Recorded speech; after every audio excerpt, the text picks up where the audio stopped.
"No, stop! Do not eat the food, sir." The little girl ran straight to the billionaire table and vomited inside the food. The billionaire was shocked. So was everyone in the restaurant.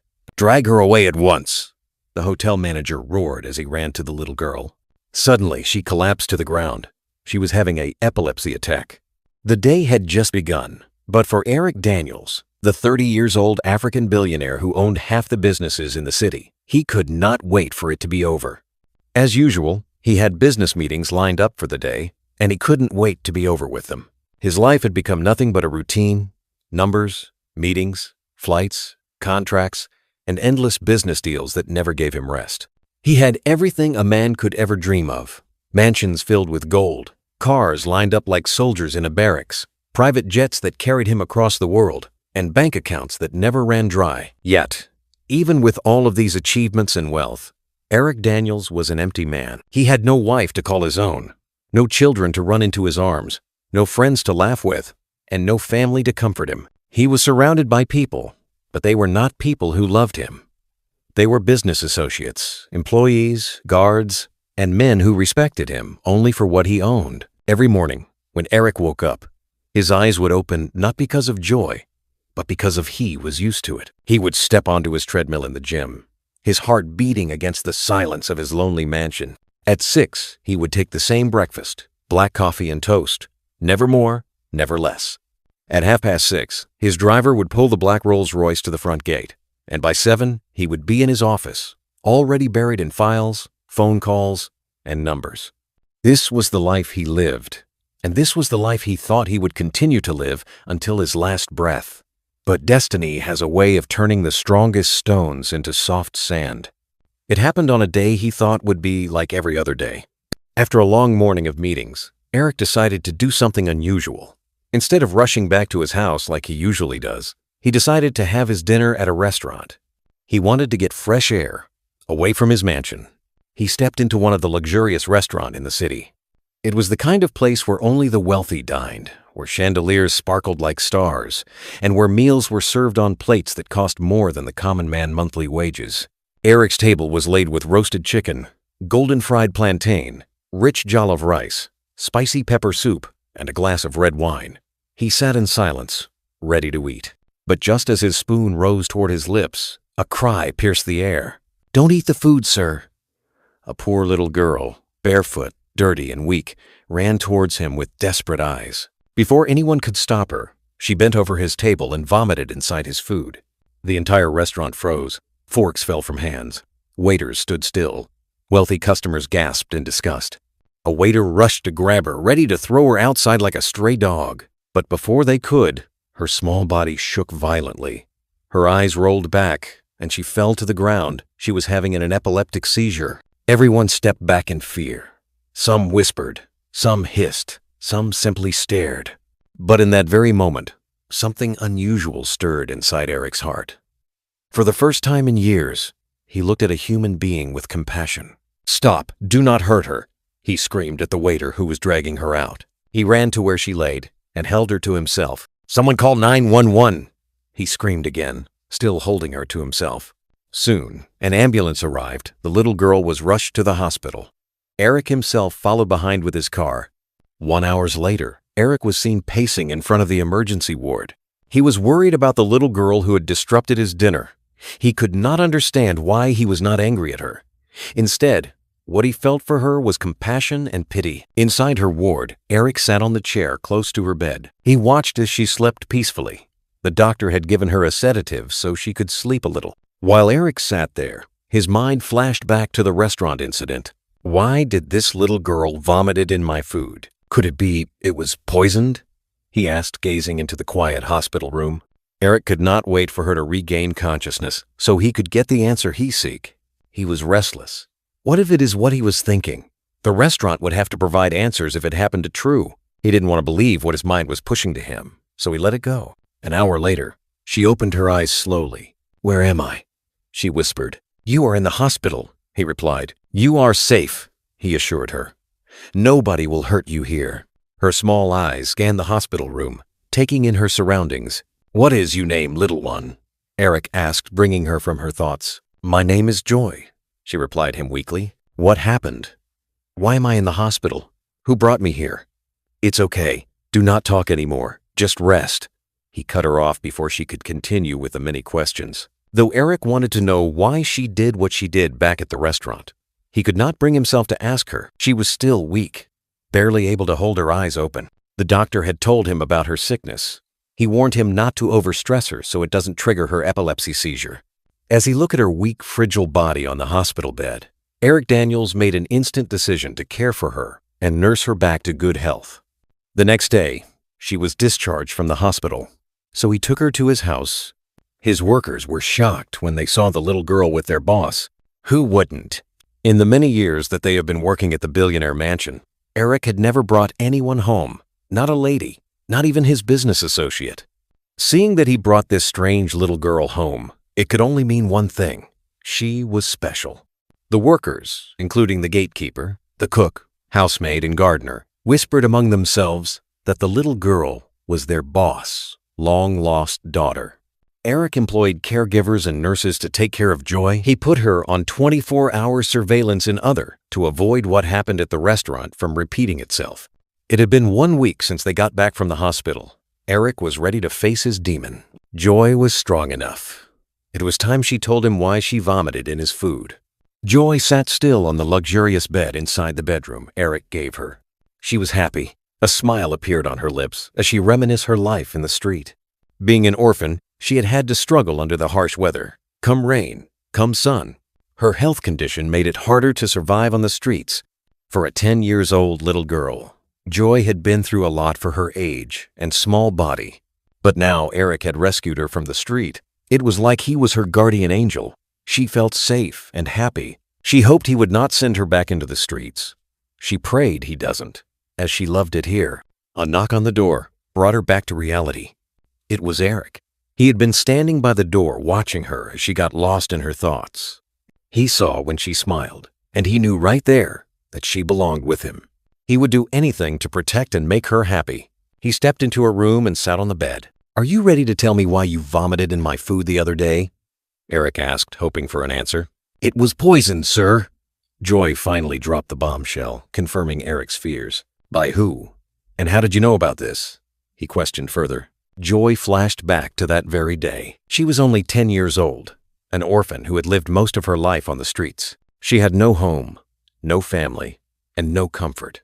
All she had was her weak body and a sickness that chased people away from her to get food. She goes to big fancy restaurant and sits at the entrance to beg for leftovers and money. At times, she get little or nothing as the rich customers gets irritated by her presence. Other times, some are kind enough to spare a few coins that would carry her that week. That particular day, Joy, as usual, was sitting at the entrance of the restaurant that Eric went. Having sat there since morning and not getting a kobo, she decided to leave to another fancy restaurant. Just as she was about to leave, a black car stopped in front of the restaurant. A man dressed in black stepped down from the car, his eyes scanning the environment, as if making sure not to be seen by someone. Instead of going inside the restaurant like the other customers, the strange man went to the back of the restaurant. Joy, seeing this, thought of approaching the man for money, so she followed him. When she got there, the sight she saw was not what she expected. She saw the strange man and the waiter talking curious. She got closer to them and hid at a corner. There, she heard the strange man telling the waiter to put the poison in Mr. Eric's food, showing him Eric's photo. He told him that Eric would have dinner at the restaurant that evening. The man also warned the waiter to be careful because if he got caught, he would have to take the fall alone. Joy was scared, not for herself, but for the man that was about to meet his end if he came to the restaurant. After the men left, she went back to the front of the restaurant. Deep in thought, she realized she could not let the man die. So she waited, hoping she could convince the man not to eat there. When Eric arrived that evening, tired Joy had fallen asleep due to hunger. By the time she woke up, Eric was just about to eat his food. To save him, she had to run inside the restaurant and vomit inside his food. Joy knew that it was the only way to stop him from eating the food, because there was no way a wealthy man would believe a homeless girl that his food had been poisoned by some unknown man. So she did. The only thing that she knew would stop the man from eating the food. She vomited in it. By the time Joy finished her story, Eric was dumbfounded. Back in his bedroom, Eric sat on his bedroom deep in thoughts. Joy's revelation shook him to his core. For a man who trusted no one, this was a bitter confirmation. Someone close to him wanted him gone. But beyond the betrayal, one truth stood firm. If not for Joy, he would not be alive. He knew he had competitors who were not happy with him, but he could not imagine someone would go this far to want to take his life. Who was the man dressed in black? What relationship did he have with him? He tried to think of anyone who he might have offended personally in the past, but he could not point out anyone.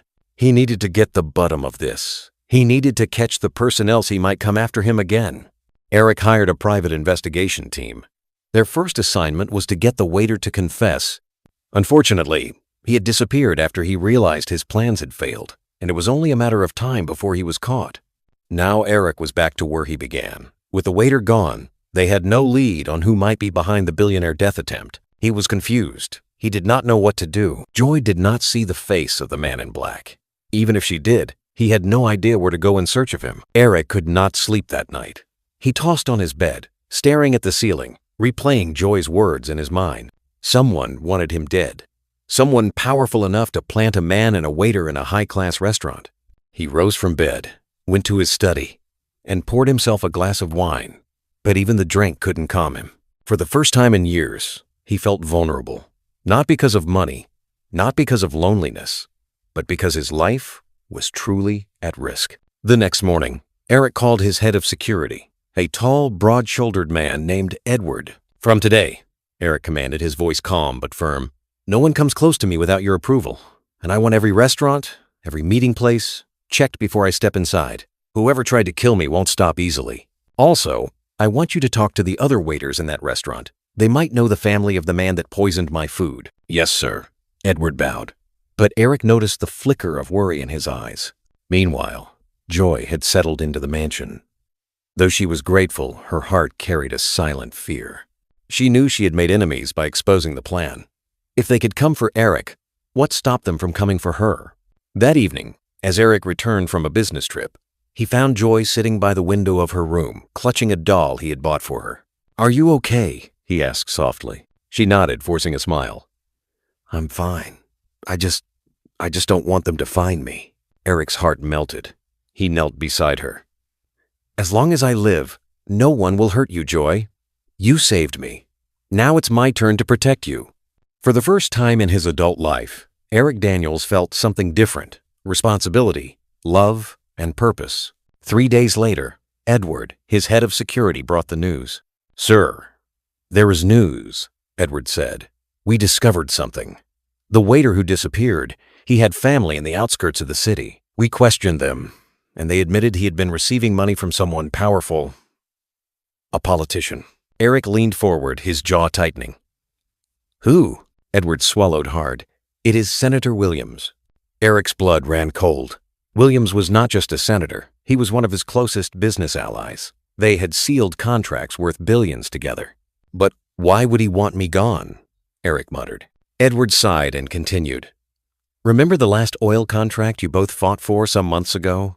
You won the bid over him, remember? From what I gathered, he lost millions of dollars he had paid to secure the contact. He did not believe you won fair and square, sir." Eric was livid. He never paid anyone to be awarded that contract. He never does. All the business contracts and deals he had gotten throughout his years in the business always comes to him fair and square. Nothing more, nothing less. How could Senator Williams want to take his life because of this? That night, as Eric sat alone in his bedroom, Joy entered quietly. She placed her small hand on his arm. "You look sad," she whispered. Eric looked at her, his eyes softening. "Sometimes people get sad," he said. "But sadness is not a good thing, and I do not want you to be sad. Please don't be sad," Joy said in her tiny voice. Her words pierced his heart. For a billionaire who had lived his life alone, the little orphan had become his light. But Eric knew one thing: the battle wasn't over. If Senator Williams had tried once, he would try again. And this time around, Eric vowed to stop him. 2 weeks later, Eric had just returned from a meeting with some prospective investors when Edward rushed into his living room. "Sir, there's a woman at the gate. She insists she must see you. She says it's about Joy." Eric frowned. "Joy? What about her? Before Edward could answer, the woman entered into the house. She had somehow pushed past security. She was in her mid-30s, beautiful but worn by life, her eyes red with tears. The moment she saw Joy, who had been playing quietly in the sitting room, she ran forward and fell to her knees. "My daughter!" she cried, clutching Joy tightly. "My Joy! My baby!" Eric froze. The staff gasped. Joy looked shocked, confused, and frightened all at once. "Who are you?" Eric asked coldly, stepping between them. The woman wiped her tears and looked him straight in the eyes. "My name is Clara, and I am Joy's mother. I have proof." From her handbag, she pulled out a folder. Inside were old photographs of a younger Clara holding a baby, hospital records, and even a birth certificate with Joy's name. Eric's mind spun. Could this be true? Had Joy's real family just appeared from nowhere? But before he could ask further, Joy broke free from Clara's embrace and ran behind Eric, clutching his leg. "I don't know her," she cried. "I don't know this woman." Eric's heart hardened. Something was wrong. That night, Eric sat alone with his lawyer and doctor, spreading out Clara's documents across his desk. "Are they real?" he asked. The lead doctor adjusted his glasses. "Sir, the documents appear legitimate, but we suspect forgery. It's way too perfect and convenient." Eric leaned back, his jaw tightening. He slammed his fist on the table. It all made sense now. The senator had failed to kill him, so he was now trying to take Joy away. Joy, the one person who had softened his heart, the one he had come to care for and love. This was no longer just about business rivalry. It was war. The next day, Eric confronted Clara in the mansion's guest room where she had been kept. "Why are you really here?" Eric demanded, his voice sharp. "Who sent you? Was it Williams?" Clara's lips trembled. For a moment, her tough mask cracked, then she whispered, "I had no choice. They threatened my family. Senator Williams paid me to claim Joy, to take her away from you. If I didn't, they said they would end me." Eric's blood boiled. But before he could speak, Joy ran into the room. "Eric, please don't let them take me. I want to stay with you," she sobbed. Eric knelt, pulling her close. "No one will take you from me, Joy. I promise you." He turned back to Clara, his eyes like fire. "If you want to live, you will help me bring down Williams." Clara swallowed hard, then slowly nodded. "I have something that can destroy him. Recordings, bank transfers, a voice recording ordering his men to harm you. Williams made me keep them as leverage in case he tries to get rid of me. I can give them to you." Clara confessed. At last, Eric had what he needed. With Clara's evidence, Eric and his lawyers prepared a case strong enough to put the senator behind bars. But Williams was not a man who went down quietly. Threats started pouring in, anonymous calls in the dead of night. Black cars parked outside the mansion. Even attempts to bribe Eric's lawyers. But Eric stood tall. For once in his life, he wasn't just fighting for contracts or business deals. He was fighting for joy, for justice, and for the first taste of family he had ever known. In the courtroom weeks later, as the evidence was laid bare, recordings of Williams ordering the poisoning, bank transfers linking him to the waiter, and Clara's trembling testimony, the senator's fate was about to change for the worse. The courtroom erupted with noise as the judge banged the gavel, delivering his final sentence. "Senator Williams is hereby sentenced to 6 years in prison for conspiracy to commit murder, corruption, and attempted assassination." Gasps filled the air. Reporters scribbled furiously. Cameras flashed like lightning.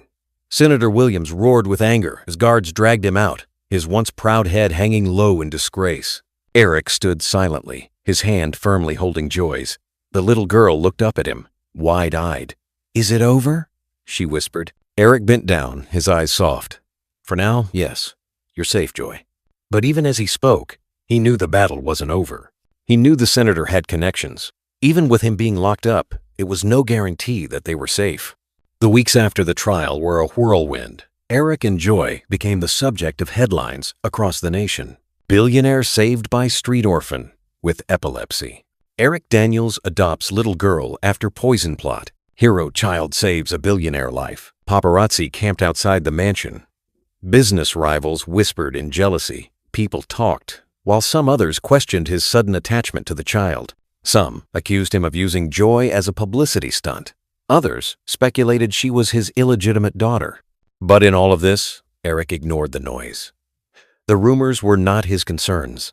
For the first time, he had something worth protecting. He had joy. Life inside the mansion changed completely. Where there was once silence, now there was laughter. Joy filled the empty halls with her giggles as she explored every corner. She followed Eric to his study, sat on his desk, and asked endless questions about his work. She ran in the garden, played with the dogs, and made the staff smile. At night, she would curl up in Eric's lap as he read her bedtime stories. Sometimes, she would hold his hand tightly, whispering, "Don't ever leave me." And each time, Eric would respond with the same promise, "Never. You're my daughter now." For the first time in his life, the billionaire felt complete. And then came Clara. Clara started visiting the mansion regularly. She uses the excuse of wanting to care for Joy to come whenever she wants. And because she had helped expose Senator Williams, Eric allowed her to stay close. But Joy did not trust her completely. She felt she had hidden motive. And soon enough, Clara started appearing in skimpy dresses, trying so hard to get Eric to notice her. One night, she faked being too sick to go home so she could spend the night. That night, she sneaked into Eric's bedroom and tried to have him lay with her. But Eric was no such man. He dragged her out of his room in anger. The next morning, Eric confronted her. "Clara," he said firmly, "who are you really working for? Who sent you to me?" he roared. Her face paled. "I told you the truth," she said, shaking. "No," Eric cut her off. "I don't believe you." To clear his doubts, he had Edward follow her, and within a few days, the truth was out. Clara was indeed Joy's biological mother, but she had abandoned her years ago after she discovered Joy had epilepsy. According to her, she was too young to be saddled with a sickly child. So she dumped Joy on the street to pursue a life with a wealthy lover who dumped her after 2 years. When Senator Williams reached out to her to go and claim Joy and get paid for it, Clara did not think twice. Using Joy as leverage to climb her way back into wealth was an opportunity she could not miss. But Senator Williams threatened her when she could not fulfill her part of the deal. That was why she gave him up to Eric easily, to save herself. Now, she tried to get Eric to sleep with her so that she could pin her pregnancy on him for her extort money from the billionaire. Clara was pregnant for her boyfriend, who denied the pregnancy and left her broke. This discovery left Eric furious. Unknown to him that Joy overheard them when Edward was reporting to him. "Is it true?" Joy asked Eric, her small voice trembling. "My mummy dumped me?" Eric's silence was the only answer. Tears streamed down Joy's face as she ran into his arms. It broke his heart to see her cry. From that moment, Eric knew what had to be done. At a press conference weeks later, Eric stood before flashing cameras, Joy holding his hand. "I want to make something clear," Eric announced. "This little girl saved my life and changed me. Today, I make it official. I have legally adopted her as my daughter. From now on, her name is Joy Daniels." The crowd erupted in applause. Reporters shouted questions, but Eric ignored them. He turned to Joy, kneeling to her level. Eric smiled, a warmth filling his chest. He brushed her hair gently.